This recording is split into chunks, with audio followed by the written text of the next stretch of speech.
গাজরের হালুয়া, গাজরের বরফি তো অনেক খেয়েছো। আজকে আমি বানাবো গাজরের একদম নতুন ধরনের দুটো রেসিপি, যে রেসিপিগুলো তোমরা আগে কোনো দিনই চেষ্টা করোনি।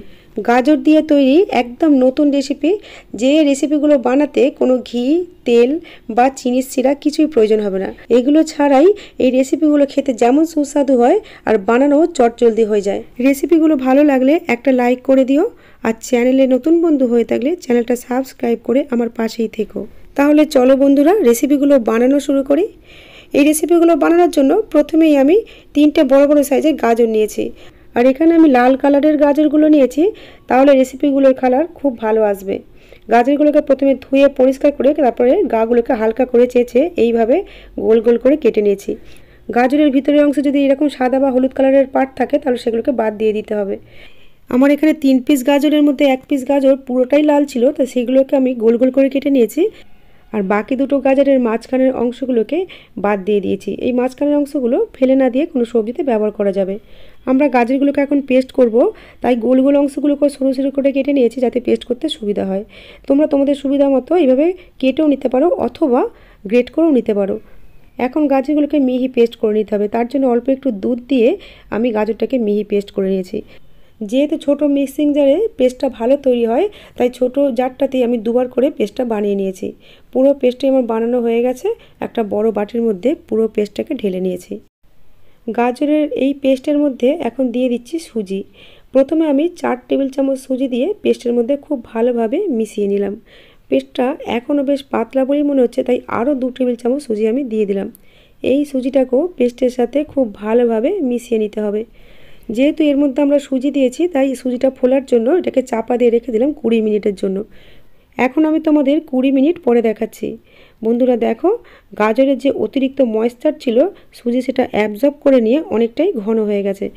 এই ব্যাটারটা দিয়ে 2 রকমের রেসিপি বানাবো, তাই কিছুটা ব্যাটার আমি অন্য একটা বাটিতে তুলে নিচ্ছি, আর বাকি ব্যাটারটা সাইডে সরিয়ে রেখে দিলাম এটা অন্য আরও একটা রেসিপি বানানোর জন্য। ব্যাটারটা যেহেতু অনেকটাই ঘন, তাই এর মধ্যে আমি আরও 1 টেবিল চামচ দুধ দিয়ে দিলাম। দুধটা আগে থেকে জাল দিয়ে আমি ঠান্ডা করে রেখেছিলাম।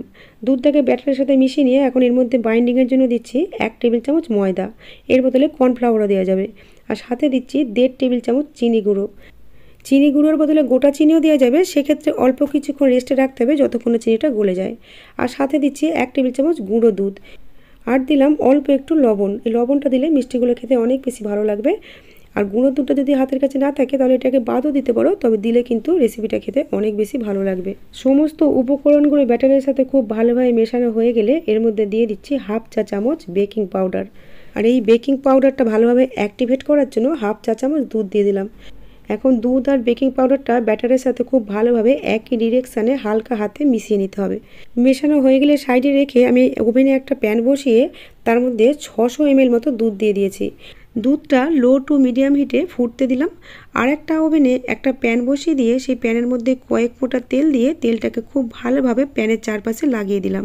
এখন তৈরি করা ব্যাটার থেকে এইভাবে 1 চা চামচ করে ব্যাটার নিয়ে গরম তেলের মধ্যে দিতে হবে, আর ফ্লেমটাকে কিন্তু এখন একদম লোতে রাখতে হবে। ছোট ছোট কয়েনের মতো করে দিয়ে দিয়েছি, আর যতগুলো প্যানের মধ্যে ধরে ততগুলি দিয়েছি। গাজরের এই মিষ্টিগুলো ভাজার সময় ফ্লেমটাকে কিন্তু একদমই বাড়ানো যাবে না। লো হিটে 1.5 থেকে 2 মিনিট কুক করার পর দেখা যাবে ওপরের অংশটা পুরোপুরি শুকিয়ে এসেছে। তখন এইভাবে স্প্যাচুলার সাহায্যে একটা একটা করে খুব সাবধানে উল্টে দিতে হবে। এর থেকে আর বেশি ভাজার দরকার নেই, এগুলো এইভাবে হালকা করেই ভাজতে হবে। হালকা করে 2 পিঠটা ভাজা হয়ে গেলে এবার একটা প্লেটের মধ্যে সবগুলোকে তুলে নিতে হবে। এই যে প্লেটে সবগুলো তুলে নিয়েছি, প্যানের মধ্যে আবার কয়েক ফোঁটা তেল দিয়ে তেলটাকে খুব ভালোভাবে চাড়িয়ে দিয়ে একইভাবে বাকিগুলো ভেজে নেব। যে সকল বন্ধুরা আগে থেকে আমার চ্যানেলটা সাবস্ক্রাইব করে রেখেছো তাদেরকে জানাই অসংখ্য ধন্যবাদ ও আন্তরিক ভালোবাসা। আর যে সকল বন্ধুরা আমার চ্যানেলে আজকে নতুন এসেছো তাদের কাছে আমার অনুরোধ চ্যানেলটা সাবস্ক্রাইব করে আমার পাশে থাকার। আর যে সকল বন্ধুরা এফবি পেজ থেকে দেখছো তাদের কাছে আমার অনুরোধ পেজটাকে ফলো করে নেওয়ার। এগুলো লো ফ্লেমে ভাজা হতে থাক, ততক্ষণ আমরা কিছু কাজু আর কিছু পিস্তাকে ছোট ছোট টুকরো করে কেটে নিয়েছি। এদিকে আমরা যে দুধটা ফুটতে দিয়েছিলাম দুধটা ফুটে গেছে। এখন এই ফুটন্ত দুধের মধ্যে এই ছোট ছোট টুকরো করে কেটে রাখা পেস্তা আর কাজুগুলোকে দিয়ে দিলাম। এগুলো দেওয়ার ফলে গাজরের মিষ্টিগুলো অনেক বেশি টেস্টি হবে, তবে হাতের কাছে এই কাজু আর পেস্তা না থাকলে এগুলো বাদ দিয়েই করা যাবে। আমরা ফুটন্ত দুধের মধ্যে যদি এইভাবে একটা হাতা বা খুন্তি রেখে দিই তাহলে কিন্তু দুধটা উতলে পড়ে যাওয়ার ভয় থাকে না। দেখো বন্ধুরা, আমি হাতাটা দিয়ে রেখেছি বলে দুধটা উতলে গিয়েও কিন্তু পড়ে যাচ্ছে না। এইবারে এই দুধের মধ্যে দিয়ে দিলাম 3 টেবিল চামচ চিনি। মিষ্টিটা নিজেদের স্বাদ অনুযায়ী কমিয়ে বা বাড়িয়ে নেওয়া যাবে। চিনিটা দিয়ে দুধের সাথে ভালোভাবে মিশিয়ে নিতে হবে। দুধটা যাতে তাড়াতাড়ি ঘন হয়ে যায় তার জন্য আমি এখানে 1 টেবিল চামচ চালের গুঁড়ি নিয়েছি, আর ফুটন্ত দুধ থেকে অল্প কিছুটা দুধ নিয়ে চালের গুঁড়ির মধ্যে দিয়ে খুব ভালোভাবে দুধের সাথে মিশিয়ে নিচ্ছি। এই চালের গুঁড়োটা দুধের সাথে দেওয়ার কারণে দুধটা খুব তাড়াতাড়ি ঘন হয়ে যাবে, কিন্তু খেয়ে কেউ বুঝতেই পারবে না যে এর মধ্যে চাল গুঁড়ি দেওয়া আছে। আমি এই চাল গুঁড়ির মধ্যে আরও একটু দুধ দিয়ে দুধটাকে পাতলা করে নিলাম, তাহলে এই দুধের মধ্যে চাল গুঁড়িটা মিশতে সুবিধা হবে। এখন এই চাল গুঁড়ির মিশ্রণটা ফুটন্ত দুধের মধ্যে দিয়ে মিশিয়ে নিতে হবে।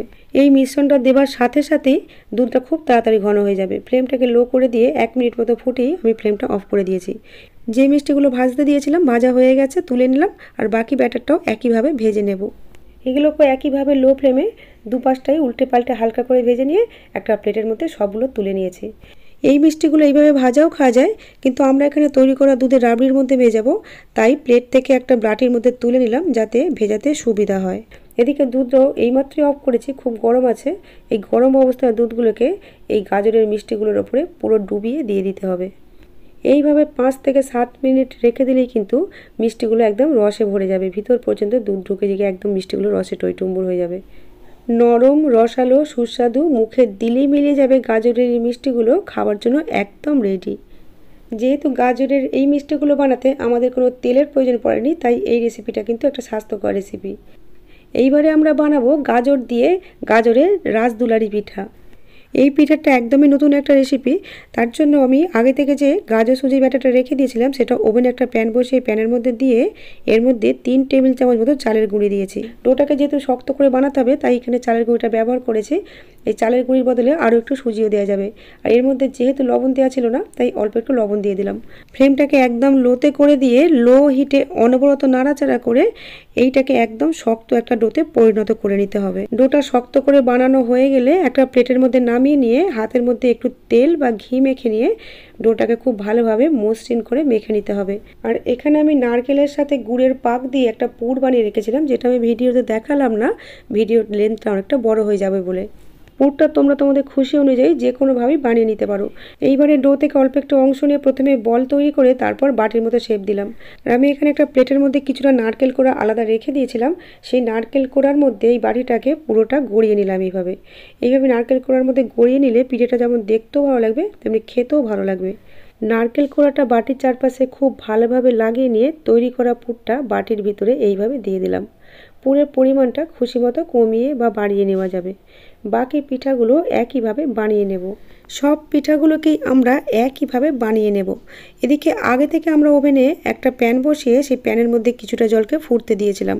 জলটা যখন ফুটতে শুরু করেছে এর উপরে দিয়ে দিলাম একটা ছিদ্রযুক্ত থালা, আর থালার মধ্যে পিঠাগুলোকে সাজিয়ে দিলাম।